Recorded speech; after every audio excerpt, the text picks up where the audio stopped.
It's okay, man. My girlfriend also did say my bald spot is getting bigger. Yeah, she kissed it. You ever have a girl do that? Kiss your bald spot? Yeah. Anyways, Kiefer Sherwood, okay? Kiefer Sherwood. You're thinking about him. And I think you're thinking about him because your intuition, your sources, they're telling you that the Canucks are gonna extend this guy come July 1st. Right? He's eligible for an extension, and you're comparing him to Carter Verhaeghe. You could compare him to a lot of players on that Florida team. I mean, you watch Florida play, and you're like, holy! If they had Kiefer Sherwood, it would make sense. It would make sense. Like you could put Kiefer Sherwood in that lineup without any practice time, and he would still give Florida value. The like, real talk, he'd be Paul Maurice's favorite player. So yeah, well, why is Sherwood on your mind? Oh man, well I think one of the biggest travesties of this Canucks season is the fact that we didn't get to see Kiefer Sherwood in the playoffs. And look, we saw him in that National Series, obviously as a member of the Predators. He only had 1 goal in 6 games, kind of playing in a lesser role. But Kiefer Sherwood, he elevated his game last season, and I started thinking about Carter Verhaeghe on the Florida Panthers a little bit too, right? So obviously Carter Verhaeghe, before he became a full-time NHLer, much like Sherwood, was just tearing it up in the AHL. And he had to grind through the ECHL as well for a while. Even though he's a third-round pick, he was just between AHL and ECHL, and then had 82 points in 76 games for his final AHL season in 2018-19.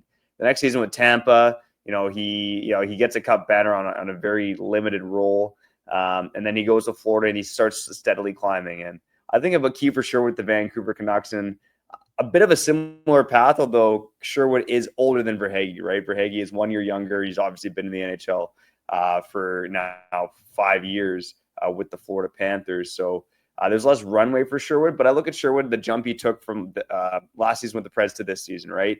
Where he was kind of 27 points, 10 goals in a fourth line role. He's a great story because he finally carved out an NHL role. He comes to Vancouver on that cheap contract, and you're thinking if he's a impact fourth liner, great. But then he comes to Vancouver. He has 19 goals. He has 40 points. I would say he was a solid middle six player, but at times did not look at a place in a top six role. And despite the fact that Sherwood is 30 years old, I just wonder if he's got another level to his game now that he's gotten this taste of NHL success. Carter Verhaeghe, for instance, in his first year in Florida, he had 18 goals and 36 points.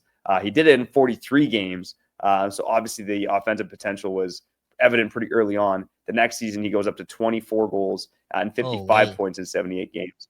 I just wonder if there's a jump like that for Sherwood in this game. And it wouldn't shock me if there is, because this Canucks team right now, I mean, we heard Rutherford say it. They got to go get, 3 other impact forwards this offseason.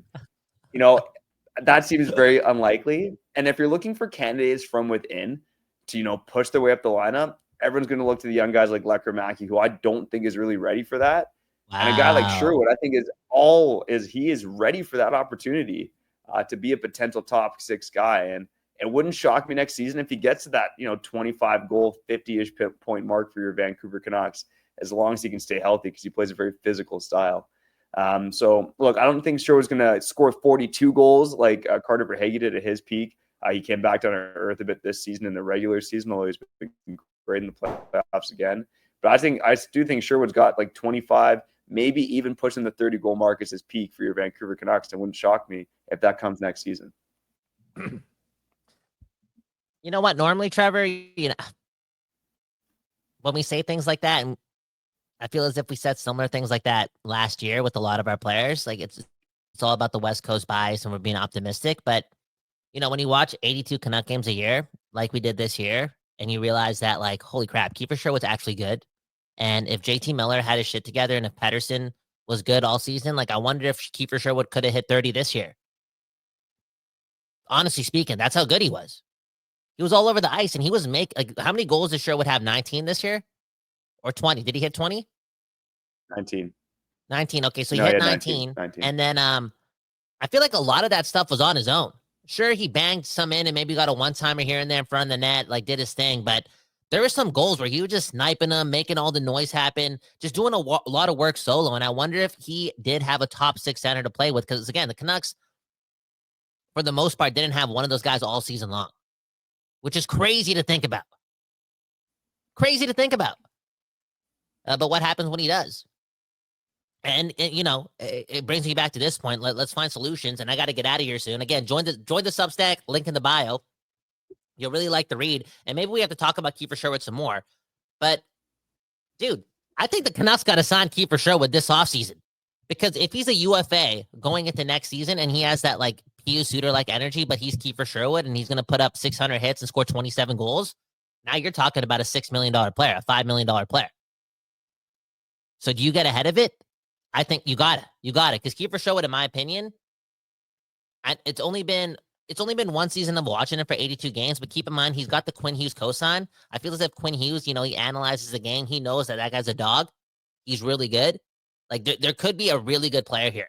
He's got to do it again next year, as far as put up those offensive numbers. But if he does, like let's say even puts up 20, just 20, but he picks up 600 hits, he's getting paid 4.5. I think he is a year. They got to get ahead of it this summer, Trevor. Am I right or am I wrong? Yeah, I completely agree with you, Kyle. Again, there's some risk about signing a guy to a long-term deal when he's in his 30s, but I just think it's a bit different with Kiefer Sherwood because of the long road he took to get here, because of the work that he's put in. And look, he's got some skill too, right? And Rick Tocchet kind of alluded to it. Like Kiefer Sherwood shot 1 million pucks last summer was the quote that Rick Tocchet had. And he's just constantly put in the work. And I know we have our commenters kind of going off about that too. Rabi Chowdhury in the comments saying Sherwood wasn't just given an opportunity to succeed in his early 20s, but he just kept working and working to get a spot. Mm-hmm. And now that Sherwood's a full-time NHLer and, he's made an impact with the Vancouver Canucks, I think something in like that 3 to 4 year range, if you get him around like $3-ish million a season, it's probably going to look like a bargain. In fact, it is going to look like a bargain, especially with the cap going up in a couple seasons here. Oh, now you're making me think and stress out even more, man. Honestly, no, straight up, because if they don't, I just think he might like, because he deserves it, right? Like he's one of those guys. You know how like we called Rick Tocchet a quitter, quit Tocchet. I think that's what you called him. I think you called him something else. I think you called him Dick Tocchet, but I switched it to Quick Tocchet. Again, join the Substack. I'm sorry for the third time plugging that, but you'll enjoy the read. If Kiefer Sherwood leaves the Canucks next season and like wants to go shopping on July 1st, all the power to him, because he's like a true journeyman. You know what I'm saying? And for him to get better and better at the later stages of his like 20s and early 30s, I mean, Trevor, how's that not motivation for you and I? I know you're the second best dad in the world and you have the greatest family of all time. You're already doing great things, Mr. Financial advisor, Mr. Writer for the Vancouver Canucks. Oh, yeah, Trevor Beggs. Oh, so cool. I still got a full head of hair. Oh, wow. I make other girlfriends jealous. I'm Daddy Beggs. Oh, wow. What? I can peak later in my life, baby. I know I'm losing some hair. And if we have children, they probably will get bald by 15, right? But I got you, baby. I'll bring something else to the table.